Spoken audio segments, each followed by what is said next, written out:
ዛሬው እንግዳችን የሆነው ተቋም የኢትዮጵያ ስነ ልክ ኢንስቲትዩት ነው። እንግዳችን ሰዓታቸውን አክብረው በስቱዲዮአችን ተገኝተዋል። እጅግ አድርገን ነው የምናመሰግነው። እኔም አመሰግናለሁ። እስኪ ራስዎን ለአድማጮቻችን ያስተዋውቁልንና ወደ ፕሮግራማችን እናልፋለን። እሺ፣ ሙልጌታ ደርበው እባላለሁ።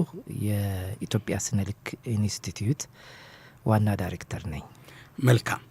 የኢትዮጵያ ስነ ልክ ኢንስቲትዩት ዋና ዳይሬክተር ዶክተር ሙልጌታ ከኛ ጋር አሉ። እንግዲህ ዛሬ የተለያዩ ሀሳቦችን እያነሳን ስነ ልክ ከጥራት ረገድ ያለውንና በቅርቡ የሚካሄደውንም ጉባኤ ጋር በተያያዘ ቆይታ ልናደርግ የተገናኘ ነው። እንደው እንደ መግቢያ የኢትዮጵያ ስነ ልክ ኢንስቲትዩት ማን ነው የሚለውን መንደርደሪያ ብናደርግ ጥሩ።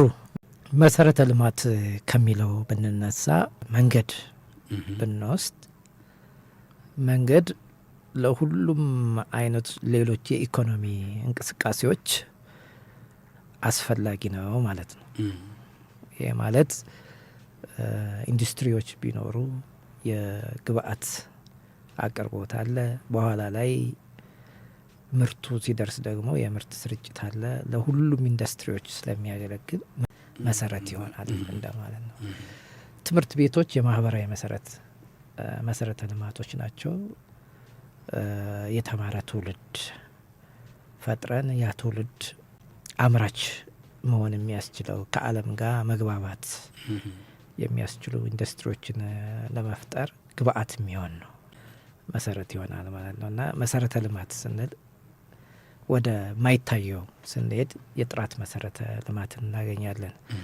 ይሄ ማለት እንግዲህ መንገዶች ከኖሩንና ከተሳሰርን፣ የተማረ የሰው ኃይል ካለን፣ ጤነኛ የሰው ኃይል ካለን ይሄ ወዴት ነው የሚሄደው? ወደ ማምረት ስንሄድ፣ ስናመርት ደግሞ በጥራት መሆን አለበት።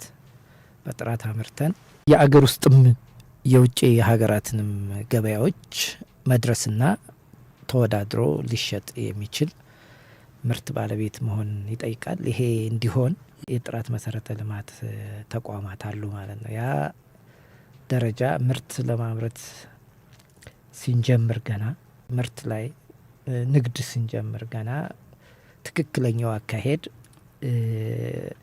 ልናመርተው የምንፈልገው ምርት ወይም ገዝተን ልንነግደው የምንፈልገው ምርት ወይም ልንጠቀምበት የምንፈልገው ምርት የሆነ ሊያሟላው የሚገባ ደረጃ አለ ማለት ነው። ስለዚህ ደረጃዎችን አንድም ማውጣት፣ ማዘጋጀት ወይም ዓለም አቀፍ ደረጃዎችን ወደ ኢትዮጵያ ደረጃ ማምጣት ወይም አስማምቶ ማምጣት፣ ኋላ ላይ ደግሞ ደረጃዎቹን ለመተግበር በደረጃዎቹ ላይ በመስፈርቶቹ ላይ ስልጠና መስጠት የመሳሰሉ ስራዎች መሰራት አለባቸው ማለት ነው። እዚህ ላይ የሚሰራ የኢትዮጵያ ደረጃዎች ኢንስቲትዩት አለ። አንድን ደረጃ የሚያሟላ ምርት በደረጃው መሰረት ነው ወይ ብለን ስንጠይቅ ይሄንን የፍተሻ ስራ በላቦራቶሪ የተደገፈ የፍተሻ ስራ ይሰራል። የኢንስፔክሽን ስራ ይሰራል። አንድ ኢንዱስትሪ ደረጃውን ያሟላ ምርት ያመርታል የሚለውም ደግሞ እንዲሁ በሰርቲፊኬሽን ይሰራል። ይሄን የሚሰራው እንግዲህ የኢትዮጵያ የተስማሚነት ምዘና ድርጅት አለ ማለት ነው። የተስማሚነት ምዘና ድርጅት አንድ ኢንዱስትሪ ወይም አንድ የገባን ምርት ፈትሾ በደረጃ መሰረት ያመርታል ወይም ደረጃውን ያሟላ ምርት ነው ለማለት እጅግ ውስብስብ የሆኑ የመለኪያ መሳሪያዎችን፣ የፍተሻ መሳሪያዎችን ይጠቀማል። የተስማሚነት ምዘና አይነት እነኚህ የፍተሻ ስራዎችን፣ የኢንስፔክሽን ስራዎችን ደግሞ የሚሰሩ በኢንዱስትሪ ውስጥ እንደ ክፍል ይቋቋማሉ። ለምሳሌ የምርት ሂደት ቁጥጥር፣ የጥራት ቁጥጥር የሚሉ አሏቸው ኢንዱስትሪዎች። እነኚህም አሉ። እነኚህን መሳሪያዎች ውስብስብነት ያላቸው የመለኪያና የፍተሻ የጥራት ክትትል መሳሪያዎችን ይጠቀማሉ። ወደ ጥናትና ምርምር ስንሄድም እንዲሁ የእርሻ ምርምር ተቋማትን ብንወስድ ለምሳሌ እነሱም እንደዚሁ እነኚህን መሳሪያዎች ይጠቀማሉ። ኢንዱስትሪዎች ቅድም እንዳልኩ የመድኃኒት ፋብሪካዎች ሊሆኑ ይችላሉ። የአልባሳት፣ የጨርቃጨርቅ፣ የቆዳ ሊሆኑ ይችላሉ፣ የሲሚንቶ፣ የብረታ ብረት ሊሆኑ ይችላሉ። ይሄ ኳሊቲ ኮንትሮል አሏቸው። ፕሮጀክቶችም እንደዚሁ አሉ። የመንገድ ስራ ፕሮጀክቶች አሉ። የአውሮፕላን ማረፊያ ፕሮጀክቶች አሉ። ህዳሴን የመሰለ ስትራቴጂካዊ የመንግስት ፕሮጀክቶች አሉ። እነኚህም እንዲሁ ጥራት መከታተያ፣ ጥራትን መፈተሻ፣ ልኬቶችን ማከናወኛ መሳሪያዎችን ይጠቀማሉ። ይህን በመሰረተ ልማትነት እነኚህን መሳሪያዎች እዚህ አገር እኛ አገር ኢትዮጵያ ላይ የሚደረግ ልኬት ከሌላው አገራት ልኬት ጋር የተናበበና የተሳሰረ ሊሆን ይገባል። ዓለም አቀፍ ናቸው እነኚህ ስራዎች እና የሚደረጉ ልኬቶችና ፍተሻዎች ከዓለም አቀፍ የልኬት ስርዓት ጋር ከዓለም አቀፍ ሳይንሳዊ የልኬት ስርዓት ጋር የማዛመድ ስራ አንድ፣ ሁለተኛ ደግሞ ልክ ይለካሉ ወይ ትክክለኛውን ይለካሉ ወይ? ሁለቱን ስራዎች ለመስራት የኢትዮጵያ ስነ ልክ ኢንስቲትዩት አለ ማለት ነው። የመሰረተ ልማትነት አገልግሎት አለ። ይሄ አገልግሎት ከሌለ የሆነ ከዓለም አቀፉ የኢንዱስትሪዎች ፓርትነርሽፕ እንነጠላለን ማለት ነው።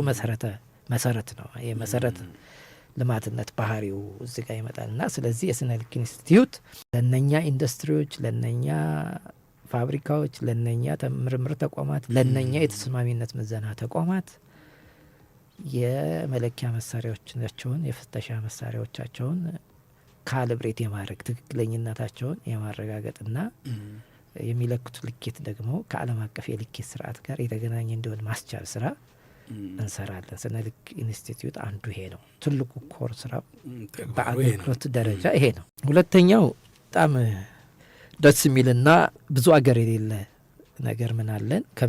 ከስነ ልክ ጋር ካልብሬሽኑ አለ፣ ጥናትና ምርምር አለ። ግን እኛ ጋር ሄደን ካልብሬት ስናደርግ መሳሪያው በቀላል ብልሽት በካሊብሬሽን ጊዜ ትክክል ላይሰራ ይችላል፣ ልናገኘው እንችላለን እና ይሄ መሳሪያ አይሰራም ብለን፣ ምክንያቱም ይሄ ዳታ የካሊብሬሽን ዳታ የሚያሳየው መሳሪያው ትክክል እንደማይሰራ ነው ብለው ሰርተፊኬት ሰጥቶ ነው የሚሄደው ሌላ ሀገር። እኛ ጋር ግን በቀላል ጥገና ሊስተካከል ይችላል። ስለዚህ የጥገና ክሩ እናደራጅና ወይም ጥገናውንም ካሊብሬሽኑን የሚችል ሰው እናሰማራና ሊስተካከሉ የሚችሉ ውድ በአገር የውጭ ምንዛሬ የመጡ እቃዎች እዛ የማስተካከል ነገርም እንሰራለን። ያ ጥገናው አለ ማለት ነው። በተለይ በጥገና ደግሞ የሜዲካል ሕክምና የሕክምና መሳሪያዎች የሕክምና ላቦራቶሪ መሳሪያዎች ላይ እንዲሁ ፎከስ አድርገን እንዲሁም በከፍተኛ ውስብስብነት አላቸው የልኬትና አናሊሲስ መሳሪያዎች ላይ ጥገና አገልግሎት እንሰጣለን። የመሳሪያዎቹን ትክክለኛነት ከመፈተሽ ባለፈ ችግር ሲኖርባቸው ደግሞ ሜንቴን የማድረግ ስራ እውነት ነው። እንደዛ ይሄ በመርህ ደረጃ ያን ማድረግ የሚያስችል አቅም አለ። ነገር ግን በተለይ ጥገናው አንድን መሳሪያ መጠገን ረጅም ጊዜ ሊፈጅ ይችላል። የእኛ ሀገር ደግሞ ብዙ ተቋማት ናቸው ያሉትና ይሄ የሳይንስ መሳሪያዎችን ውጤታማ አጠቃቀም በሀገራችን ከማስፈን አኳያ አዲስ አበባ ላይ ባለ የጥገና ፋሲሊቲ እየተወረወርክ በመላው ሀገራችን አትችለው እና ስለዚህ ስትራቴጂካሊ ኒድ ብለን አስበን ዩኒቨርሲቲዎች የባዮሜዲካል ፋኩልቲ እንዲከፍቱ ሀሳብ ከማቅረብ ሲከፈቱ ካሪክለም እስከ መቅረጽ ድረስ የተሳትፎ ታሪክ ያለው ተቋም ነው። በስነ ልክም እንዲሁ የማስተማሪያ መጽሐፍቶችን በመጻፍ ይኸው ታሪክ አለው። በተጨማሪ ደግሞ በፋሲሊቲው የጥገና ባለሙያዎችን የማሰልጠን ይህምንም ስራ ይሰራል። ተቋማት የራሳቸው የውስጥ የሳይንስ መሳሪያ ጥገና ዩኒት ወይም ክፍል እንዲኖራቸው የመደገፍ ስራዎችን ይሰራል። መደገፍ እንግዲህ በውስጡ ማማከር አለው። ማማከር ማለት ይሄን ዲፓርትመንት ለማቋቋም ምን አይነት የሰው ኃይል ይፈልጋል፣ ምን አይነት መሳሪያዎች ይፈልጋል፣ ኢቭን ወርክሾፑ ምን አይነት ዲዛይን ሊኖረው ይገባል የሚሉትን ሁሉ በፋብሪካዎች ውስጥ እነዛ ቴክኒክ ዲፓርትመንቱ በየተቋም ለሕክምና ተቋም ሊሆን ይችላል። ይሄም ተሞክሯለን። እንግዲህ እነኚህን የጠቀስኩልን ስናጠቃልላቸው የስነ ልክ ኢንስቲትዩት የካሊብሬሽን አገልግሎት ይሰጣል። የውስብስብነታቸው ከፍ ላሉ መሳሪያዎች የጥገና አገልግሎት ይሰጣል። ጥገናና ካሊብሬሽን ተቋማት በራሳቸው በሚሰሩት ደረጃ ደግሞ እንዲጠናከሩ የስልጠና አገልግሎት ይሰጣል። የሳይንስ መሳሪያዎች ወደ አገር ቤት ሲገቡ የተናበቡ ለጥገና የማያስቸግሩ የተፈለጉለትን ዓላማ ሊያሳኩ ሆነው እንዲገቡ የመረጣ መምረጥ የሚያስችል የቴክኒክ ባህሪያ ዝግጅትም ላይ እንደዚሁ ያግዛል። ከተገዙ በኋላም ደግሞ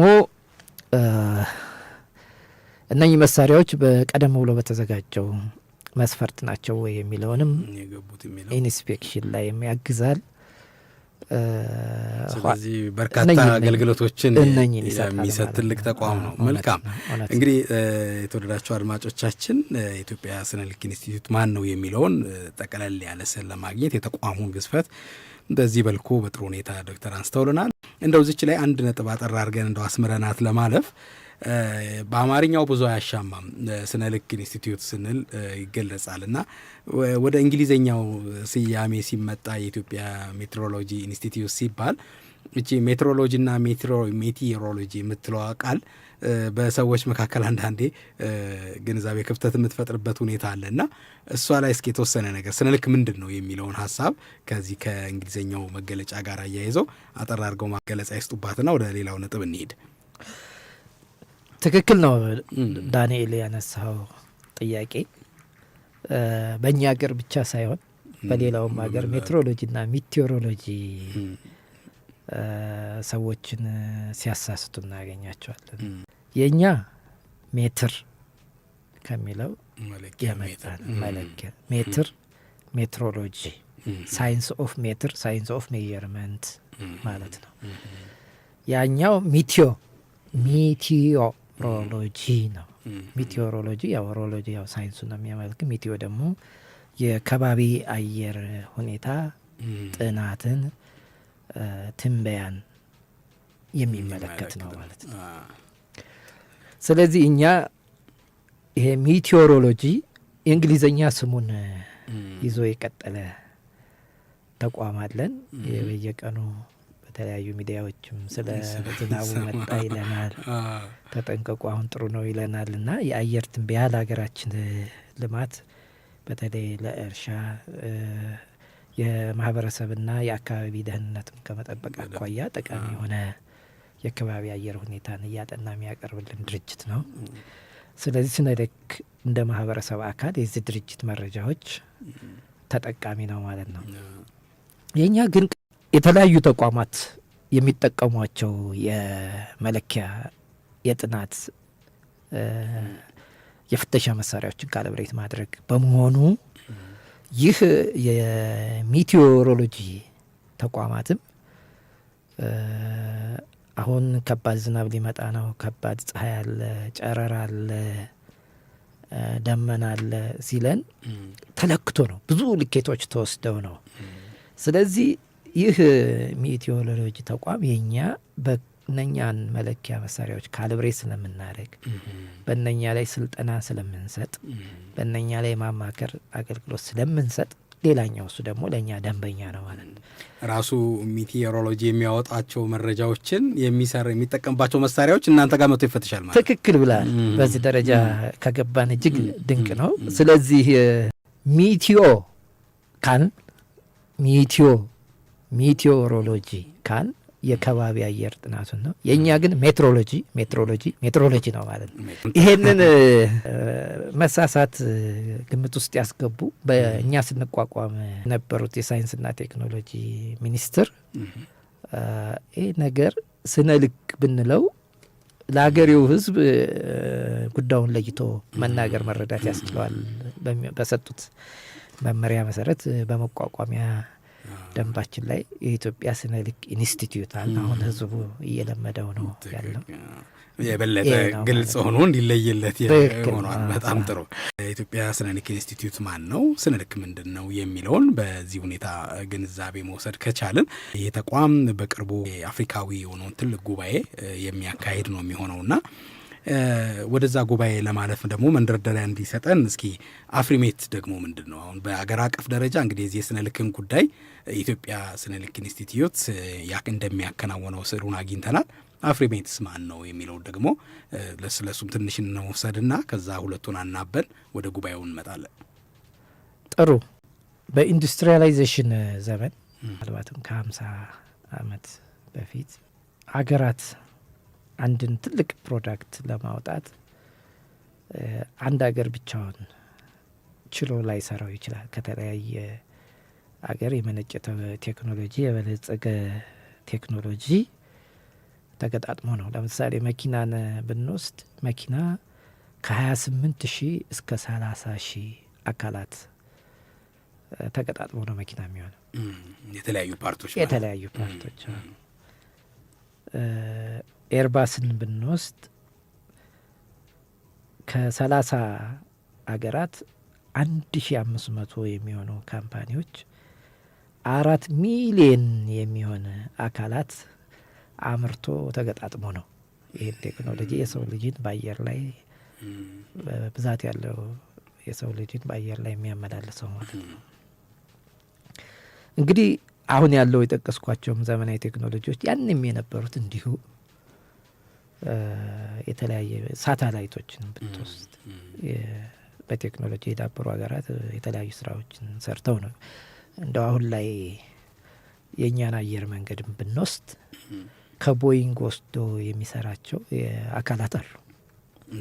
ለቦይንግ የሚያቀርባቸው አምርቶ ስለዚህ የቦይንግ ኢንዱስትሪያል ፓርትነር ነው ማለት ነው። ይሄ እንዲሆን እንግዲህ የተለያየ ሀገር የተደረጉ የተመረቱ መሳሪያዎች ያለ ችግር እንዲገጥሙና የሚፈለገውን ትልቁ ምርት ላይ እንዲደርሱ የሚጠቀሟቸው ልኬቶች የተናበቡ መሆን አለባቸው። ሳይንስ ላይ የተመሰረቱ መሆን አለባቸው ማለት ነው። ይሄን የሚያስተባብር ዓለም አቀፍ ድርጅት አለ፣ BIPM የሚባል ኢንዱስትሪ እየሰፋ ሲሄድ ይሄን ተቀብሎ በአፍሪካ ደረጃ የሚሰራ ድርጅት በኤዥያ ደረጃ በሰሜን አሜሪካ ደረጃ አሉ ማለት ነው።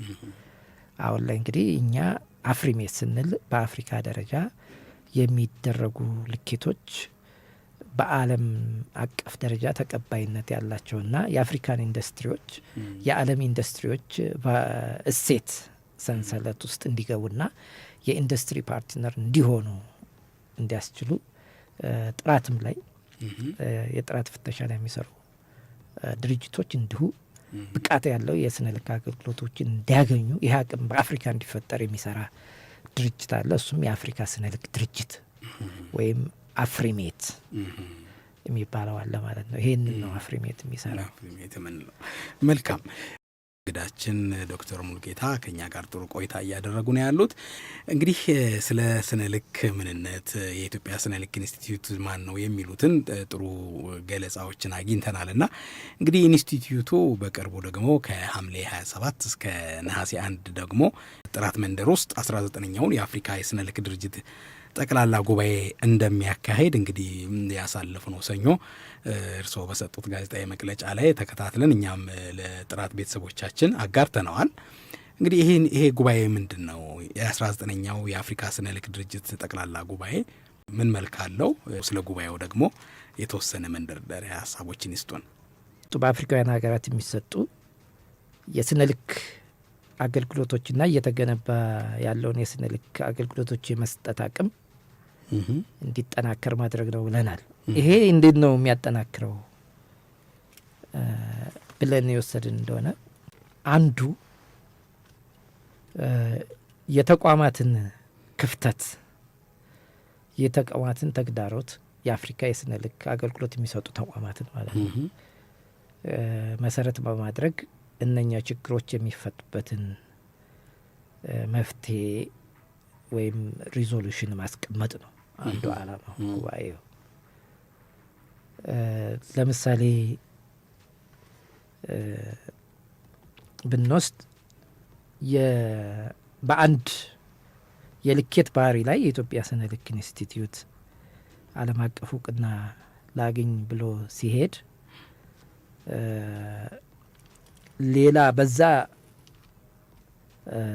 ባህሪ ላይ ያን ባህሪ በትክክል በመለካት ዓለም አቀፍ ብቃቱ ከተረጋገጡ ተቋማት ጋር ተወዳድሮ ብቃቱን ማረጋገጥ አለበት ማለት ነው። አንዱ ንጽጽር ነው። የንጽጽር ልኬት አንድ አርቲፋክት የሆነ ባህሪዋ የሚተመነ አርቲፋክት ወይም መሳሪያም ልትላት ትችላለህ። የእሷን ባህሪ እኛ እንወስናለን፣ እኛ ለክተን እንወስናለን። ከዛ ወደ ሌላ ሀገር ትሄዳለች። ከዛ ወደ ሌላ ሀገር እንዲሁ 10 ሀገር 20 ሀገር 30 ሀገር ሊሽከረከር ይችላል። እዛ ውስጥ ቀድሞ ብቃታቸው የታወቁ ተቋማት እንዲሳተፉ ይደረጋል፣ እንደ ሪፈረንስ እንዲያገለግሉ። ይሄን ፕሮግራም ማዘጋጀት፣ ይሄ ፕሮግራም በዓለም የስነ ልክ ድርጅት እንዲመዘገብ ማድረግ ሌላኛው አላማው ነው ማለት ነው፣ ሌላኛው ድጋፉ ነው ማለት ነው። ስለዚህ የፍላጎቱ ንጽጽር ፍላጎቱ ኖሯቸው ብቃታቸውን ለማረጋገጥ የሚፈልጉ ተቋማትን ጥያቄ እና ክፍተት መሰረት አድርጎ በዛ ፕሮግራም ውስጥ ሌሎች ያ ችግር የሆነባቸው አገሮች እንዲለዩ ይደረጋል። የሚያግዙ ተቋማት እንዲለዩ ይደረጋል። ይሄ ንጽጽር ፕሮግራም እንዲዘጋጅ ይደረጋል ማለት ነው። ይሄ አንዱ ነው። ሁለተኛው ነው። ሶስተኛው ጥራት የሻጭ ብቻ ሳይሆን የገዢ አገርም ፍላጎት ነው። ስለዚህ ገዢ ያደጉ ሀገራት ከኢትዮጵያ የሚፈልጓቸው፣ ከአፍሪካ የሚፈልጓቸው፣ ከሌሎች የአፍሪካ ሀገራት ማለት ነው ብዙ አይነት ፕሮዳክቶች ሊኖሩ ይችላሉ። ስለዚህ አፍሪካ ላይ ጥራት እንዲኖር ድጋፍ ማድረግ ይፈልጋሉ ማለት ነው። ሶ የአፍሪሜክ ጉባኤ ጊዜ የቴክኒክ ኮሚቴዎች ስብሰባ ጊዜ እዚህ መጥተው ያደጉ ሀገራት ይሄንን ችግር የአፍሪካ የስነ ልክ ችግር ምን ሊሆን ይችላል የሚለውን የሚያዳምጡ አሉ። ስለዚህ የዚህ ጉባኤ ሶስተኛው ጥቅም ምንድን ነው? ያደጉ አገራት የልማት የአፍሪካ ስነ ልክ ድርጅት የልማት አጋራት ድጋፍ ሊያደርጉበት የሚችሉባቸውንና ድጋፋቸው የሚያስፈልጉ ኢሹዎችን መለያ፣ ችግሮችን መለያም ሆኖ ያገለግላል። እዛው ላይ ቃል የሚገቡት ይኖራል። ወዲያው በሳይንስ ያግዛሉ፣ በቴክኒክ ያግዛሉ። እነኛ ቅድም ያልናቸውን ሪፈረንስ ያስፈልጋል አልናል። ሪፈረንስ ላቦራቶሪ ለምሳሌ አፍሪካ ውስጥ 5 ላቦራቶሪዎች፣ 5 የስነ ልክ ላቦራቶሪዎች፣ 5ታችንም ብቃታችን ካልተረጋገጠ እኛ 5ታችንን ስንወዳደር እነሱ 6ኛ 7ኛ ሆነው ይገቡልናል ማለት ነው። የና እንግዲህ 7ቱ ይወዳደርና እዛ ውስጥ በሪፈረንስ ውስጥ የወደቀው ላቦራቶሪ በሪፈረንስ ውስጥ ያለው የገባው የስነ ልክ ላቦራቶሪ ብቃት አለው የሚለው ውጤት ይወጣል ማለት ነው። እንግዲህ እነኚህ 3 ነገሮች አሉ። አራተኛ ከዲጂታል ሽግግር ከሚለው ከሞቶ ብንነሳ እዚህም ላይ እንደዚሁ አሁን ላይ እንደውም ወደኛ ሀገር ስናመጣው የሚገርም ግጥጥም አድርገን ወስድ እንችላለን። መንግስታችን የሲቪል ሰርቪስ አገልግሎት አቅርቦትና አስተዳደር ሪፎርም ላይ አንዱ ምሰሶው ይሄ ዲጂታላይዜሽን የሚገርም ነው አይደል? በጣም ከዚህ ከመሶብ ከምን ጋር ተያይዞ የተሰሩ ያሉ ስራዎች ትክክል። አፍሪሜትም የአፍሪካ ስነ ልክ ድርጅትም ይሄን አጀንዳ ይዞ መጣ ማለት ነው። ይሄ ማለት የስነ ልክ አገልግሎቶችን ዲጂታይዝ ማድረግ ነው። ዲጂታይዝ ማድረግ እንግዲህ ከቀላል ብንወስደው እኛ ሀገር ባለ ብንወስደው አሁን የመንግስትም አጀንዳ ስለሆነ እየሰራንበት ያለው አንድ ደንበኛችን አንድ ኢንዱስትሪ ከሀረር ጥያቄ ለማቅረብ አዲስ አበባ እንዲመጣ ሊገደድ ይችላል። ጥያቄው ብዙ የመለኪያና የፍተሻ የአናሊሲስ መሳሪያዎች ስለሚሆኑ እነሱን ለይቶ የአገልግሎት ዋጋ መስጠት የሆነ ያክል ጊዜ ይፈጃል። ለዛም ሊመጣ ይችላል። አገልግሎቱን የሚፈልገውን አገልግሎት ለማሳወቅ ከዛ እንደገና ደግሞ ኮቴሽን ለመውሰድ ከዛ ደግሞ እንደገና መጨረሻ ላይ አገልግሎቱን ለማግኘት ክፍያ ለመፈጸም ከዛ ወረፋ ጠብቅ ይባላል። ከዛ በኋላ በእርግጥ የማይቀረው ነገር አለ። እቃ ይዞ ለመምጣት ወይም ባለሙያ ይዞ ለመሄድ ይመጣል። ከዛ ደግሞ እንደገና ሰርቲፊኬቱ ትንሽ ጊዜ ስለሚፈጅ የካሊብሬሽን ሰርቲፊኬቱን ለመውሰድ ይመጣል ማለት ነው። ይሄን ምልልስ ፍሮንት ዴስክ አገልግሎት ይባላል። ይሄን ኦቶሜት ይሄን ዲጂታይዝ ብናደርግ ባለበት ሆኖ ጥያቄውን ያቀርባል። ባለበት ሆኖ የአገልግሎት የተተመነውን የአገልግሎት ክፍያ ያውቃል። ባለበት ሆኖ ይከፍላል። ባለበት ሆኖ የቀጠሮ ጊዜ ያውቃል። ከዛ በቀጠሮ መሰረት የማይቀረውን የአካል መሳሪያዎቹን ለፍተሻ ለማምጣት ወይም ደግሞ መሳሪያዎችም ባለሙያና የማነጻጸሪያ መሳሪያዎችን ለመውሰድ ብቻ ይመጣና ይመልሳል። ከዛ ግን ሰርቲፊኬቱን አሁንም ኦንላይን ያገኛል ማለት ይሄ አንዱ ዲጂታይዜሽን ነው። ይሄ አንዱ መወያያ ይሆናል ማለት ነው። ይሄ ሶፍትዌር ዲቨሎፕ ያደረጉ ቀላል ተሞክሮ ያላቸው ሀገራት ካሉ ያቀርባሉ፣ እዛ ላይ ይወያያሉ። ይሄን ዲጂታይዝ ከማድረግ አኳያ ያለ ተሞክሮ ያለ የተሻለ ተሞክሮ የሚያጋጥሙ ችግሮች ውይይት ይደረግባቸዋል ማለት ነው። ይሄ አንዱ ነው።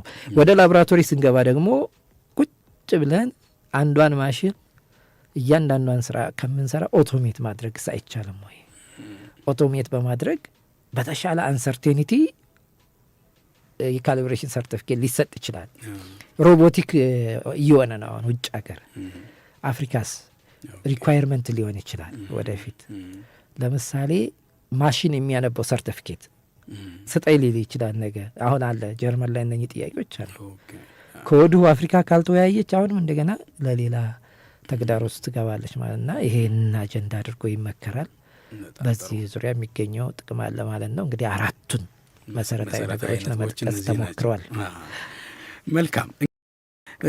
ወደ ጉባኤው እንመለስና ኢትዮጵያ ይህን ጉባኤ እንድታዘጋጅ እንዴት ልትመረጥ ቻለች የሚለው ላይ እስኪ ከእሱ ጋር አያይዘው በጉባኤው ላይስ ምን ያህል እንግዶች ነው የሚጠበቁት? ምን ያህል ተሳታፊዎች ነው የሚጠበቁት? ጥሩ ነው። በጉባኤው የመጀመሪያዎቹ ጉባኤዎች አካባቢ ይህን ጉባኤ የሚያዘጋጁ ሀገራት ጥቂት የሚባሉ ናቸው። ለምን? ጥቅም ማግኘት አለ። አዘጋጅ ጥቅም ማግኘት አለበት። ጥቅም ለማግኘት አቅም ያስፈልጋል። ችግር ሊኖር ይገባል። በዛ ጉባኤ ሊፈታ የሚችል ችግር ሰው በዛን ጊዜ በመጀመሪያው አካባቢ ግብጽ፣ ደቡብ አፍሪካ፣ ቱኒዚያ አይነት አገራት፣ ኬንያ ነበሩ ከዚህ ቀደም የሚያዘጋጁት። አሁን እውነት በሚያኮራ ሁኔታ የኢትዮጵያ የጥራት መሰረተ ልማት እያደገ እየተመነደገ የኢትዮጵያ የብልጽግና ጉዞ የማይቀለበስ መሆኑን አንዱ ማሳያ ሆኖ እየመጣ ነው። ይህ ማለት ጥራት መሰረተ ልማት ገነባን፣ ይህንን ጥራት መሰረተ ልማት ተጠቅመን አገልግሎቶችን በብቃት ለመስጠት እኛ ራሳችን መብቃት አለብን ማለት ነው። ይሄ ችግር ነው ማለት ነው። ይሄ ለመብቃት ብዙ ያስፈልጋል። አንዱ ይሄ ቅድም ያልነው ብቃታቸው ከተረጋገጠ የስነ ልክ ተቋማት ጋር ተወዳድረን የምናወጣው ውጤት ብቁ መሆኑ መመሳከር አለበት። ይሄ ብዙ አጀንዳ ለማድረግ አሁን እኛ ጋር ይሄ ጉባኤ ሲካሄድ ወደ 8 የቴክኒክ ኮሚቴዎች አሉ። ይሄንንም እዚህ ላይ የሚያወሩ ንጽጽር ፕሮግራሞች ላይ የብቃት ማረጋገጫ ፕሮግራሞች ላይ የሚመክሩ አገሮች ያንን ለመውሰድ አሁን እኛም ለዛ አቅም በቅተናል። ችግሮች አሉብን። ይሄ በእነኛ 8 ቲሲ ላይ የሚሳተፉ ሁለት ሰው ላሳትፍ ብትል 16 ሰው ወደ ውጭ መላክ አለብን ማለት ነው። የእኛን ባለሙያዎች ለማብቃት የእኛ ባለሙያዎች እዛ አጀንዳ ለማስያዝ የፕሮግራሙ መርሃ ግብር ውስጥ የአፍሪሜት የንጽጽር ፕሮግራም ውስጥ ለመመዝገብ አሁን አገር ስታመጣው ብዙ ላብ አለኝ፣ ብዙ ላብ ገንብቻለሁ፣ አገሬ ብቃት ያለው የካሊብሬሽን አገልግሎት ይፈልጋል። ስለዚህ ብቃታቸው ሊረጋገጥ የሚገቡ ላቦራቶሪዎች አሉ። አፍሪሜትን አምጥተን ብናካሄደው ብዙ አጀንዳ ማስያዝ እንችላለን። ብዙ ሰው ውጭ ሳንልክ ለሚቀጥለው 3፣ 4፣ 5 ዓመታት የሚያገለግሉን አጀንዳዎች እናስይዛለን ብለን ረጅም ጊዜ እያሰብንበት ቆይተን አመጣ ነው ማለት ነው። ስለዚህ ጥቅም የሚፈልጉ ከጉባኤው አጀንዳዎች መጠቀም የሚፈልጉ ተቋማት ጥያቄ እያቀረቡ ሲፈቀድ የሚካሄድ ነው። ይሄ በዛ መልኩ ነው። መልካም። ከማን መገለጫው ጥራት እንደመሆኑ ጥራትን ባህል በማድረግ የተቃና የግብይት ስርዓት ለመፍጠር እንሰራለን ብለን ነውና የምንሰራው። እንግዲህ ጥራትን ባህል ለማድረግ በሚደረገው ሂደት ውስጥ ይሄ ደግሞ መሰረታዊ የጥራት መሰረት መደላድል ስለሆነ ስለ ልክ በዚህ ጉዳይ ላይ ጥሩ ገለጻ ነው እያገኘን ያለ ነው። እንደው ይህን ጉባኤ ሙሉ በሙሉ በጥራት መንደር ውስጥ ነው የሚካሄደው። ይህንን አቅም ጉባኤ የማካሄድ አቅሙ ምን ይመስላል? ከጉባኤ ውስጥ ምን ይጠበቃል የሚለውን እንደው መውጫ እናድርግ። እናመሰግናለን ዳንኤል። በዚሁ በኋላ ጊዜ ካጠረኝ ሳላመሰግን እንዳይሄድ ምን ከማን የሬዲዮ ፕሮግራም በትርታ 97.6 FM ላይ ጥራትን በተመለከተ የምታቀርቧቸው አጀንዳዎች፣ ጉዳዮች በጣም ጠቃሚ ናቸው። በርቱ እንላለን። እኔም በስነ ልክ እና በስነ ልክ ማህበረሰብ ስም ላመሰግን እወዳለሁ። ወደ ጠቃሚና የመጨረሻው ጥያቄ ስንመጣ በጣም ደስ የሚል ነገር አለው። አሁን እያወራ ነው እስካሁን ስለ ሀገር ውስጥ አገልግሎቶች ነው። መጀመሪያም ስናልም የምንነሳው ለራሳችን ኢንዱስትሪዎችና ለራሳችን ተቋማት ብቃት ያለው የስነ ልክ አገልግሎቶችን መስጠት ነው። አሁን ወይም ብቃት ያለው ሰፋ አድርገህ ስታዩ ቅድም የጠቀስኳቸው በደረጃም ላይ በተስማሚነት ምዘና በአክሬዲቴሽን ምን ላይ እንዲሁ የሀገሪቷን የኢንዱስትሪ ፍላጎት ማርካት ነው። ሲገነቡም ይሄ ነው። ነገር ግን አሁን ይሄ ጉባኤ እዚህ ሲመጣ የምናስተናግደው ቅድም ያልኳቸው 8 የሚደርሱ የቴክኒክ ኮሚቴ ስብሰባዎች፣ 2 ጊዜ የጠቅላላ ጉባኤ ስብሰባዎች ይካሄዳሉ። እነኚህ አዳራሾች በሙሉ እነኚህ ቴክኒክ ኮሚቴ የምናካሄድባቸው በሙሉ በስነ ልክና እዛ በሚገኙ እህት ተቋማት በሚገኙ ፋሲሊቲዎችና አዳራሾች የሚካሄድ ነው። ይሄ እነኚህ ከአፍሪካ እና ከመላው ዓለም የአፍሪካ ስነ ልክን ከሚደግፉ ተቋማት የሚመጡ እንግዶች በሙሉ ይህን ፋሲሊቲ አዩ ማለት ቅድም አንድ ቃል የሚገባው ነገር የሆነ ክፍተትን በስልጠና መሙላት ቢሆን ስልጠናው የት ይካሄድ ቢባል የት ይካሄድ ሊባል ይችላል? በጥራት መንደር ኢትዮጵያ ይባል። ይሄ ማለት አንደኛ እኛ የውጭ ምንዛሬ ሳናወጣ ልጆቻችን እንደ አፍሪካ ማህበረሰብ በዚህ ፕሮግራም ያለ ብዙ ወጪ እንዲመሰልጠን ይችላሉ። አንደኛ። ሁለተኛ ይሄ ተያይዞ የሚመጣው ይሄን ተከትሎ የሚመጣው የኢኮኖሚ መነቃቃት አለ ስልጠናውን ስታካሄደው። ስለዚህ ይሄ ጥቅም ስለዚህ አንድ ነው። ሁለተኛ አሁን ሲመጡ ይጎበኛሉ፣ ተስማሚነት ምዘናን ይጎበኛሉ፣ የእኛን ፋሲሊቲ ይጎበኛሉ፣ የደረጃዎችን አካዳሚ ይጎበኛሉ፣ የፈጣን እድገት ላይ ያለው የኢትዮጵያ አክሬዲቴሽን አገልግሎትን ይጎበኛሉ። ይህ ማለት ምንድን ነው? ነገ ከነኚህ ተቋማት የሚጠየቅ አገልግሎት ሊኖር ይችላል ማለት ነው። ስለዚህ በጣም ቆንጆና ድንቅ ዝግጅት ነው ያደረግነው። ሀገራችን እውነት ኩራት የዚህ ታሪካዊ ጊዜ ላይ መገኘታችንና ማከናወናችን ደስ ይላል። እኔም እንደ አመራር በጣም ደስ ይለኛል ማለት ነው። ስለዚህ ሀገራችንን ዘርፈ ብዙ ጥቅም ያስገኛል። መልካም። እንግዲህ የተወደዳችሁ አድማጮቻችን እንዲህ ያሉ አሁን ሀገራችን ከቅርብ ጊዜያት ወዲህ የተለያዩ ዓለም አቀፍ ጉባኤዎችን ሁነቶችን እያካሄደች መሆኑ ይታወቃል። ይህንን ጉባኤ ደግሞ ለየት ባለ መልኩ በዚሁ በጥራት መንደር ውስጥ መካሄድ መቻሉ እንደ ሀገር ሲለፋበት ሲደከምበት የነበረው ስራ ያመጣው ፍሬ ማገለጫ ስለሆነ እጅግ ደስ የሚያሰኝ ነው የሚሆነው። የተወደዳችሁ አድማጭ ቤተሰቦቻችን የኢትዮጵያ ስነ ልክ ኢንስቲትዩት ዋና ዳይሬክተር ዶክተር ሙሉጌታ ከኛ ጋር ይህን የመሰለ ቆይታ ለማድረግ ጊዜያቸውን ወሰውተው ስለተገኙ በስቱዲዮአችን በእናንተ በአድማጮቻችን ስም እጅግ አድርጌ አመሰግናለሁ። እኔም አመሰግናለሁ።